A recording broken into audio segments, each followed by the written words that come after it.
Hey, it's Mike with TechBB. This is going to be my first show ever standing up. So the reason why is because this just won't fit on the table. So we're going to talk today about Flurry Industries. We're going to talk about scenario vests.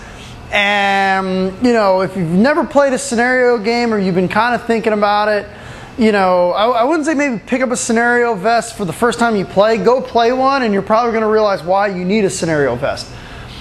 The biggest reason why scenario vests come in handy is because in scenario games you carry a lot of shit, okay?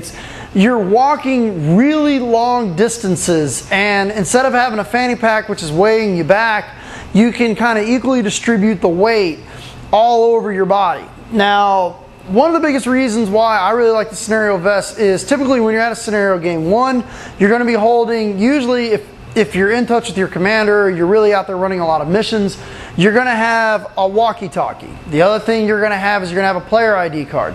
You're also going to have your character card, which is generally going to tell you what team that you're on. You're also going to have a map. Sometimes you may also get a mission outline as to what time your insertions are, when the hot insertions are, what the actual missions are, how many points they're worth, stuff like that. So you got to carry all that, and you have to have all that accessible, because you can't just, you know, have your things in your pocket and this, that, and the other, because if you're trying to dig them out, trying to figure out where you're at, if somebody asks you for your player card or what team you're on and you can't produce the proper credential, they're probably going to shoot you in the toe and send you back. So you got to make sure you have all that accessible. The Flurry vest does that. Right here up at the front, you've got multiple pockets up here at the front so that you can reach in, grab your player ID. You also have a nice big pocket, a big square pocket here where you can store your maps and all that stuff. Now, something that's really cool about the Flurry vest is that if you call them up, they're running a special right now. I think $75 or $79 for the Emissary or the Dreadnot. I'm going to talk about the differences with Flurry here in a second. But you can get your team name put on here, your name put on here. And when I flip the vest over,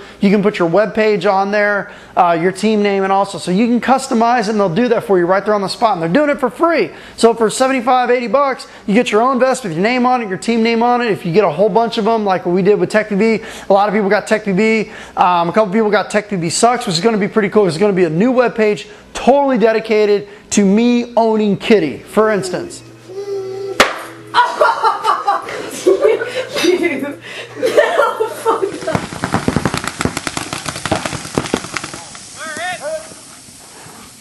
I'm actually bump like that too.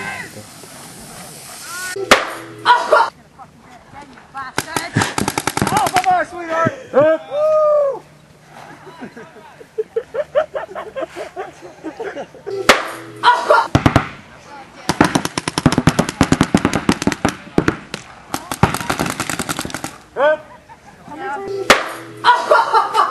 So that's what TechBB Sucks is going to be. Total mic domination of Kitty. But anyway, we're going to talk a little bit more about the Flurry vest. Now, the one that I have here, I believe, and let me just double check. Yes, this is the Dreadnot. The biggest difference between the Dreadnot and the Emissary, the Dreadnot has 4 pods on the front of it, and we'll zoom in a little bit. The Dreadnot has the 4 pods here in front of it. Let me go ahead and remove my mask. Now, these little straps here on the side really come in handy for storing your mask, because like as you guys saw at Living Legends, we were on the bus for a little while, or we were sitting and waiting. Having these little clips here, you know, you can store stuff to it that may just need to dangle in the meantime. So as you're walking around, you can just clip your mask to it and just let your mask hang there like that. So let's go ahead and take that off. Now, on this vest here, one of the other things that I've done is up here at the very top, they've got these little D hooks. Is I always attach my my remote line to it, just so I don't forget it. I've gone to big games before and forgot my remote line and had to buy another one, which is why I have like a half a dozen of them here. So I always use that, and I always put my my remote lines just through here, just for storage, so I always know where they're at. So now what we're going to do is up here, you're going to take a look and see that it has the pocket here, so you can store a radio, which really comes in handy if your general is calling out missions. You find out what channel they're on, you can have it on there, so you'll hear over the radio, we got to defend this fort, or we need to hold the team back, or we need to go do this. You're going to hear it right there, and it's going to be with you at all times, so you know what the missions are. Up here at the very front, I've got This is pretty much almost one of the same configurations I ran at the last scenario game I played at. I had rockets up here in the front. So I had 2 rockets here. 2 more rockets up here. Now you can put pods up here if you want to, but I just had rockets up here because I have a rocket launcher stored on here. I also had a water pod. If you guys haven't seen this, this is what's called a PB water pod. It's basically a canteen that's the exact same size as a pod. So while I'm out there, I just sit there and just pour this through my mask or just put it underneath my mask and get a quick sip. Definitely came in handy. And, you know, obviously here's the standard pod. Now what we're going to do is I'm going to flip it over so you can see the back of it. This was pretty much my configuration at the last scenario game. Now, inside of here, you can put a camel pack. So if you, if you don't have a water pod, you can go inside here and put a camel pack. This is where I had either my Metadyne rocket launcher stored, or I had the Tiberius, the T9 stored. And I always had it back here. So if I had the Metadyne rocket launcher, up front I had my rockets. If I had my T9 back here, up front I had magazines with first strike rounds. Then what I also had, I was carrying my SP1 and I was carrying out 6 pods. Most of the time I would just use the pods that were pointed down. But if I ran out of those and I still needed paint, I had 2 emergency pods right here. Now here's what's really cool about this vest is that all of this is all Velcroed on there. So you can rip all of this off and interchange it and move it around however way you want, which is really cool. I kind of just went with the standard configuration, which was the bottle in the middle and then the pods on the side, but you can put the bottle sideways, you can put the pods upside down. I mean, this is all Velcro. And what I'll do is I'll just tear off one side here, just so you can kind of see this is all Velcro here. So this is all completely interchangeable. You can arrange it any way that you want. But this was pretty much my configuration. And you know, here was the rocket launcher. So when the tank started rolling up, all we did was, you'll see there's a strap that goes from the very top to the very bottom. Okay, so you see all you had to do here was basically unattach this one strap, and out came the Metadyne rocket launcher. Load this thing up, I would take the tank off of my SP1, screw it into the bottom of the Metadyne rocket launcher, and I was ready to go. After the tank was knocked out, which obviously happened just about every time they got close to us, we'd put this thing back into its place, reclip it, and we were ready to go. So really cool vest. And something that I really like, now as you guys know, I'm pretty tall. I mean 6'4", 6'5". I'm taller than the average paintball player.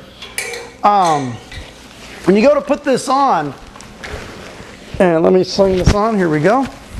When you go to put this on, it comes with a belly strap. There it is. So it comes with a belly strap, which you put it across your stomach, like so. So you put it across your stomach, and then just like on a normal pack, it's got some here that latch down. So this is basically what I had. There we go. Now something else that I really like about this vest is that, okay, now you see on the back, I mean, for all the stuff that I'm carrying here, this is not that big of a profile for Woodsball. I mean, I've got a rocket launcher, 4 rockets, a water pod, my ID, my map card, a radio. I'm carrying 7 pods plus my mask, you know, plus a canteen or the camelback if you needed it. I mean, there's a lot of stuff that I'm carrying here. And in many cases, I was also carrying out the monkey. So, I mean, there's a lot of stuff here that you can carry. And you're going to need all this stuff when you go out to a scenario game and you really plan on doing some damage. But something else that I really liked about this pack was the adjustable shoulders. What you're going to see here is almost, you can pull this off. Okay, so this is pretty much one whole side of the shoulder, and you can adjust this to however tall or however short you are. If you want to drop this down a little bit, you can do that. if you want to bring it up a little bit, you can do that. So we had these vests on everybody who, from Kitty, who's like 5'1", to me, who's 6'4", and it fit us all perfectly because you have the adjustable shoulders.